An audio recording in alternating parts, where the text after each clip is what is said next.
এখন থেকে ঘরে বসে আপনার ভোটার নং, আপনার ভোটিং কমিক নম্বর এবং কেন্দ্রের নাম দেখতে পারবেন এবং সেই সাথে জানতে পারবেন আপনার উপজেলার সংসদ সদস্যদের তালিকা ও তাদের প্রতীক।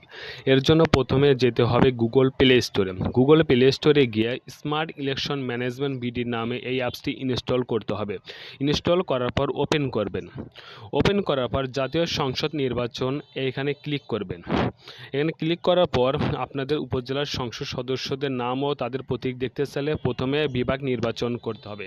আমি আপনাদের দেখানোর জন্য ঢাকা বিভাগ নির্বাচন করলাম এবং ঢাকা জেলা নির্বাচন করলাম।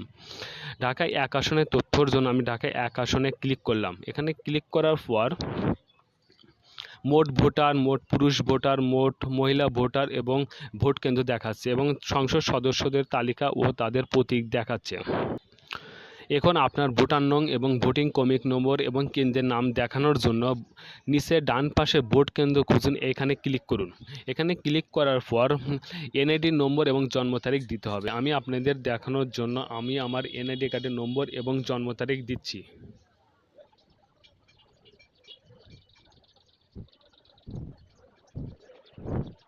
এনআইডি কার্ডের নম্বর এবং জন্ম তারিখ দেওয়ার পর সার্চ বাটনে ক্লিক করবেন।